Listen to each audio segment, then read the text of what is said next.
Hola, buen día. Vamos a hablar un cachito del paciente con dislipidemias. Eh, las dislipidemias son afecciones absolutamente prevalentes. En Argentina tienen una prevalencia aproximada del 30% y son trastornos que se producen a nivel del metabolismo lipídico, ya sea por un aumento en la síntesis o una disminución en su degradación. ¿Sí? Las dislipidemias pueden ser primarias, debidas a trastornos genéticos, como por ejemplo a la hipercolesterolemia familiar, o pueden ser secundarias, que son las más frecuentes, debidas a alteraciones en el estilo de vida, a alteraciones en la dieta, como por ejemplo la dieta rica en hidratos de carbono simple, la dieta rica en grasas, son aquellas asociadas al sedentarismo, a la obesidad, a la diabetes, a afecciones como la enfermedad renal crónica, el alcoholismo crónico, el hipotiroidismo, etcétera, ¿sí? Pero dentro de estas causas secundarias, ¿sí? Las más frecuentes son la obesidad, la diabetes y las alteraciones eh, a nivel dietario. Bueno, aquí tenemos caso clínico introductorio, un paciente de 65 años, sedentario y con una dieta habitual hipercalórica, que nos consulta por presentar los siguientes hallazgos en un examen de laboratorio. El paciente nos trae el laboratorio y en él leemos un valor de colesterol total de 340 miligramos por decilitro, un valor de colesterol LDL de 200, HDL de 30 y triglicéridos de 230 miligramos por decilitro. En base a lo que vamos a ver ahora, nosotros debemos interpretar estos hallazgos. ¿Sí? Eh, con respecto a las afecciones en el metabolismo de los lípidos, ¿sí? Fisiopatológicamente se producen alteraciones en las lipoproteínas, que como ustedes saben, esas lipoproteínas están formadas por un compuesto lipídico, puede ser colesterol, triglicéridos o ambos, y una parte proteica, que son las apoproteínas. Esas lipoproteínas, cuyas alteraciones son las que se van a manifestar en el laboratorio, eh, tenemos a los kilomicrones, las cuales, o los cuales, mejor dicho, transportan triglicéridos de la dieta, las VLDL, que transportan triglicéridos endógenos, las IDL, que transportan un poco de colesterol, un poco de triglicéridos, las LDL, ¿sí? Que transportan colesterol, y su apoproteína es la ApoB100. Esto es importante porque en la hipercolesterolemia familiar se encuentra alterado el receptor, ¿sí? Por una alteración genética de la ApoB100 y genera unos niveles en suero de LDL elevadísimos. Y después tenemos recordemos que la LDL transporta el colesterol hacia las arterias, ¿sí? Por lo tanto es sumamente aterogénica.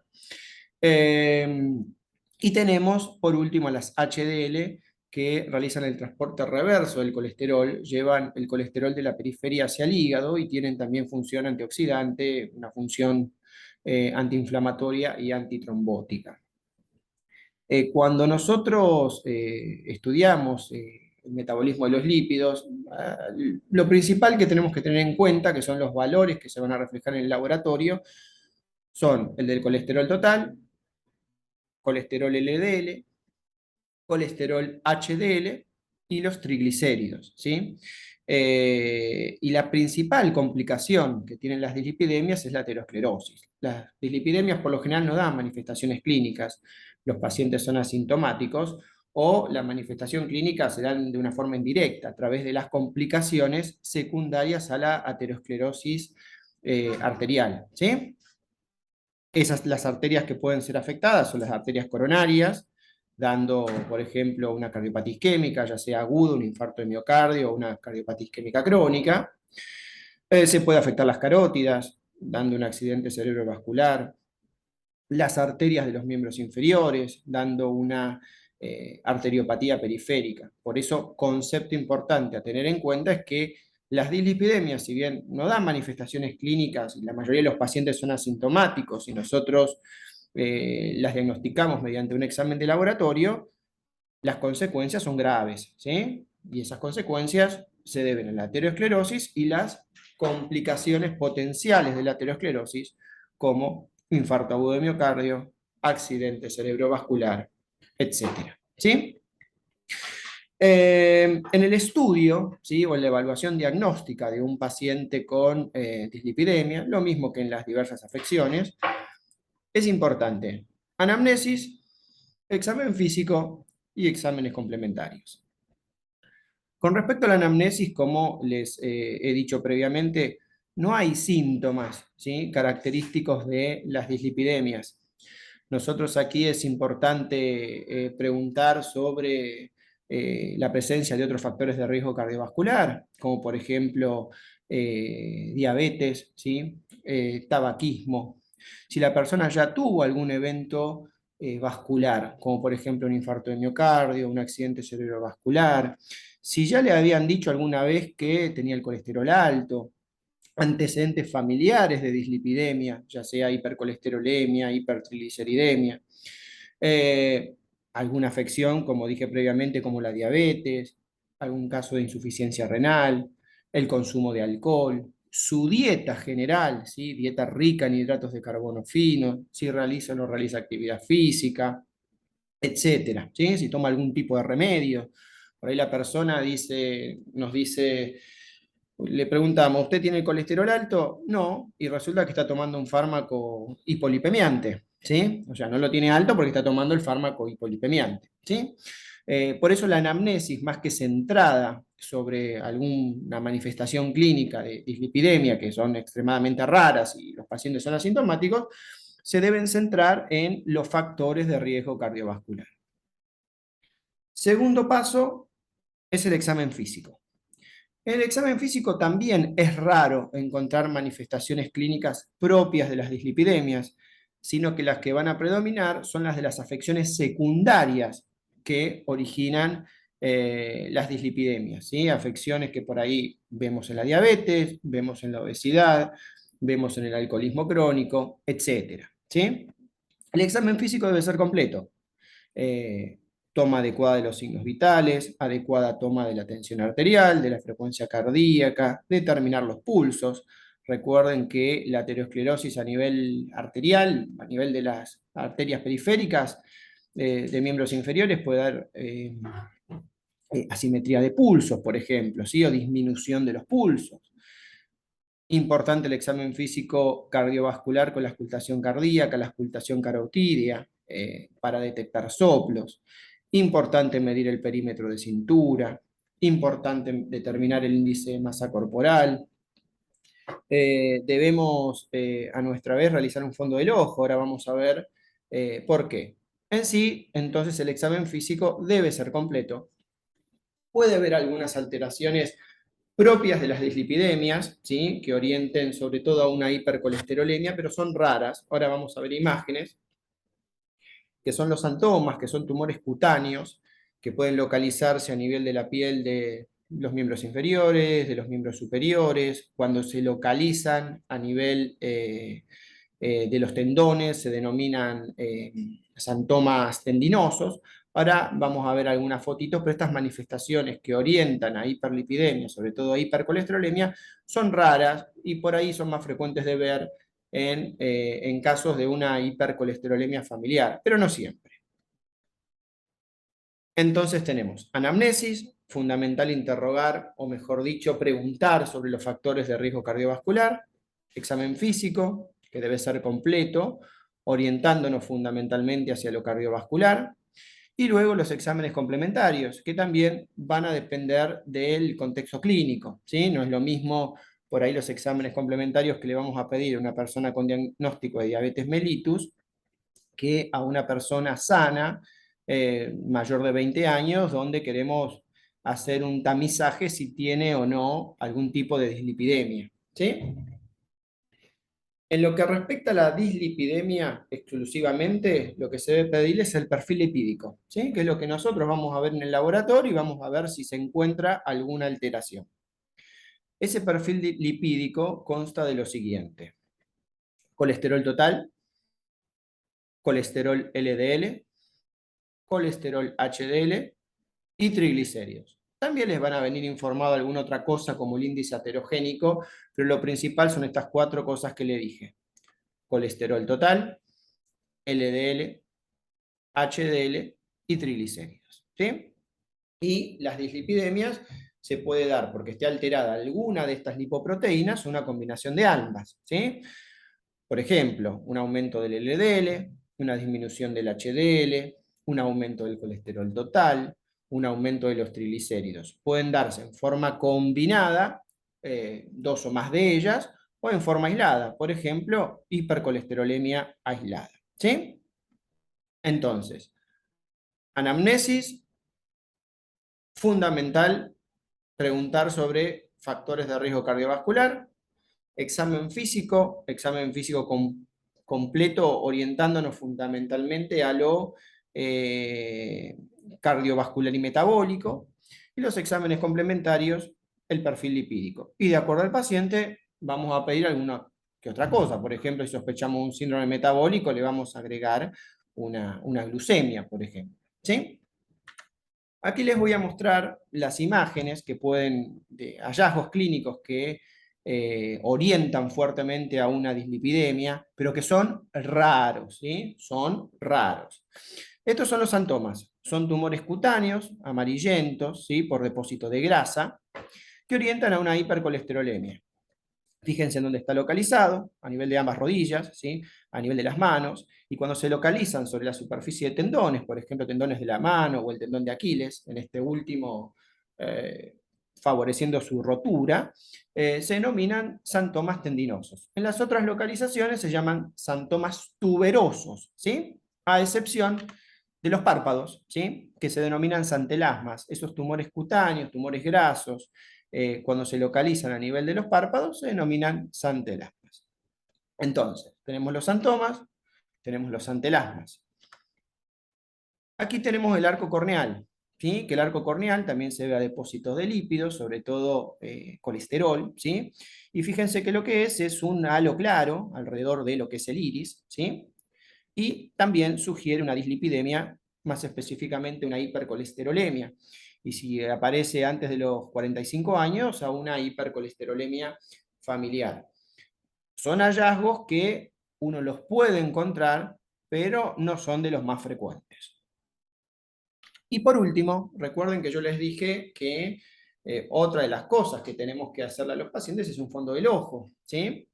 En aquellos pacientes con hipertrigliceridemia, cuando los triglicéridos se encuentran por encima de 1000, ¿sí? Hay riesgo de que se genere compromiso de la agudeza visual a través de la gran cantidad de lípidos que se encuentran en los vasos retinianos. Y da una imagen en el fondo del ojo que se denomina lipemia retinalis o lipemia retiniana. Este es un fondo del ojo normal. Fíjense el color de los vasos, ¿sí? Los vasos son rojos, son rosados, ¿sí? En el fondo del ojo de la lipemia retinalis, fíjense que son amarillos. Eso se debe al depósito de lípidos, ¿sí? Y se ve la lipemia retinalis cuando los triglicéridos, por lo general, son mayores de 1000 miligramos por decilitro. Otra de las complicaciones que tiene la hipertrigliceridemia, además de generar una lipemia retiniana, es que cuando los triglicéridos también son mayores de 1000, hay riesgo de que generen una pancreatitis aguda, ¿sí? Entonces, los triglicéridos, además de su efecto aterosclerótico, también pueden generar la hipertrigliceridemia severa, una pancreatitis aguda, ¿sí? Entonces, resumiendo, ¿sí? Cuando nosotros vamos a evaluar a un paciente con dislipidemia, anamnesis, examen físico, exámenes complementarios. Anamnesis, hacemos hincapié sobre todo en los factores de riesgo cardiovascular, en los antecedentes familiares. El examen físico, vamos a hacer un examen físico completo, ¿sí? medición de tensión arterial, perímetro de cintura, medición de pulsos, auscultación cardiovascular y carotidia. O sea, nosotros nos vamos a abocar, ¿sí?, sobre todo aquellos hallazgos que pueden ser como consecuencia de la aterosclerosis, ¿sí? Eh, y dentro de los exámenes complementarios, en lo que respecta exclusivamente a las dislipidemias, uno pide el perfil lipídico, ¿sí? Pero no pide perfil lipídico, en la orden escribe perfil lipídico porque eso no existe, por lo menos por ahora. Uno tiene que detallar colesterol total, LDL, HDL y triglicéridos, ¿sí? Y las alteraciones de estas lipoproteínas es las que nos van a orientar a la dislipidemia correspondiente. Ahora, eh, ¿a qué pacientes nosotros le pedimos un perfil lipídico? Va a depender del tipo de paciente. A un paciente, por ejemplo, con cardiopatía isquémica, a un paciente con accidente cerebrovascular, a un paciente con diabetes, con obesidad, hay que pedirle un perfil lipídico, ¿sí? Ahora, en aquellas personas sanas, ¿sí?, como estimo la gran mayoría de ustedes, generalmente el perfil lipídico se pide a partir de los 20 años, ¿sí? Y ese perfil lipídico, como les dije, consta del colesterol total, LDL, HDL y triglicéridos, ¿sí? Eh, en las personas sanas se repite el perfil lipídico a partir de los 20 años. Las últimas recomendaciones es que se pida una vez cada 5 años. Repito, personas jóvenes y sanas. Después varía en cada paciente, ¿sí?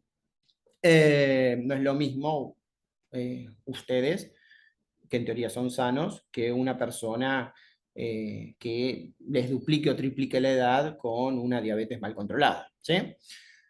Bueno, ahora, ¿cuáles son los valores normales? ¿Sí? Ustedes van a leer un montón de cosas, van a leer la guía A que dice esto, la guía B que dice lo otro, la guía C que dice lo otro, la guía D que dice lo otro, ¿sí? En general todo tiende a la baja los valores normales o considerados normales de colesterol, de triglicéridos, de tensión arterial, de glucemia y de la mar en coche, ¿sí? Les dejo a ustedes que saquen sus conclusiones de por qué es eso, ¿sí?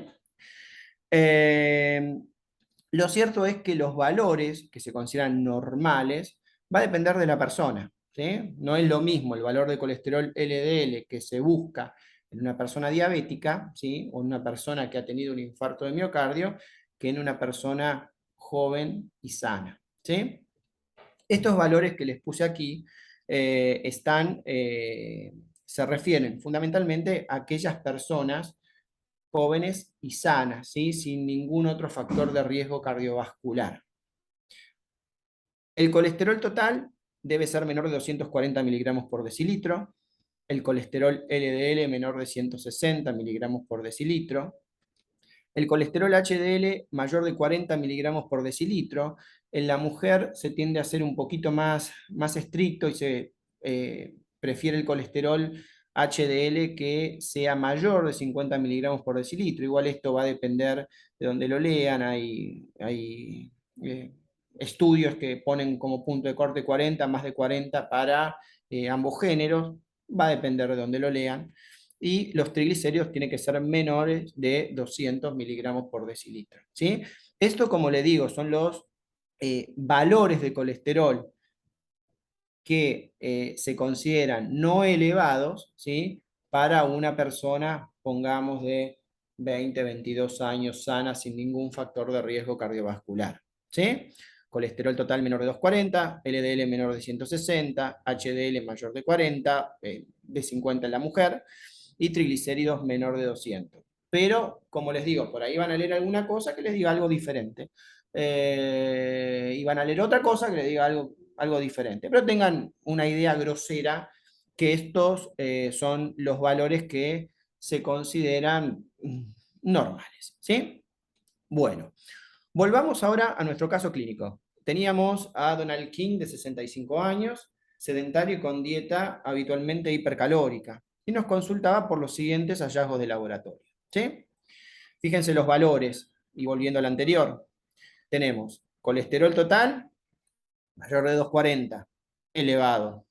Colesterol LDL mayor de 160, tiene 200. recontra elevado. Colesterol HDL tenía que ser mayor de 40, tiene menor de 40, tiene 30. Y los triglicéridos, menores de 200, tienen que ser mayores y son mayores de 200, tiene 230, ¿sí? Por ahí en esta persona, los valores de colesterol total, LDL, HDL y triglicéridos van a depender del riesgo cardiovascular, ¿sí? Recuerden que los valores que le puse previamente son para una persona de 18, 20, 22 años sana, ¿sí? Pero sí podemos sacar como conclusiones, ¿sí? En base a los valores que le puse previamente y a lo que he dicho previamente, que tiene una recontra dislipidemia, ¿sí? Fíjense, tiene aumentado el colesterol total, tiene aumentado el colesterol LDL, tiene disminuido el colesterol HDL y tiene aumentado los triglicéridos. O sea que tiene dislipidemia por todos lados, ¿sí? ¿Cómo interpreta dichos hallazgos? El paciente presenta una dislipidemia, probablemente secundaria. Fíjense que es sedentario, tiene una dieta hipercalórica, hay que verle, hay que solicitar una glucemia, a ver si también es diabético, le tenemos que medir el perímetro de cintura, calcular el índice de masa corporal, y tengan en cuenta que siempre también el factor genético, la carga genética, anda dando vuelta, ¿sí? Entonces, para finalizar, dislipidemias son alteraciones en el trastorno de los lípidos. ¿Cómo la vamos a ver reflejadas? Y diagnosticar por hallazgos de laboratorio. Van a haber alteraciones en las lipoproteínas. ¿Qué parámetros de laboratorio son los que nosotros nos tenemos que fijar y que nos orientan hacia una potencial dislipidemia? Valor de colesterol total, LDL, HDL y triglicéridos. ¿Dan manifestaciones clínicas las dislipidemias? No, la mayoría de los pacientes son asintomáticos, ¿sí?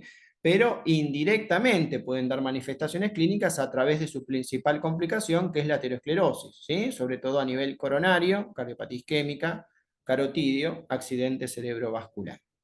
El examen físico debe ser un examen físico completo, no nos olvidemos de la auscultación cardiovascular, auscultación carotidia, toma de la tensión arterial, medición del perímetro de cintura, realización del fondo del ojo, ¿sí? ¿Qué hallazgos puede dar la dislipidemia propios de las dislipidemias, que son raros? Los santomas, santelasmas, lipemia retiniana, ¿sí? Y con respecto a los exámenes complementarios que vamos a solicitar, que van a depender de cada paciente, lo que es específicamente el perfil lipídico consta de 4 cosas: colesterol total, LDL, HDL y triglicéridos.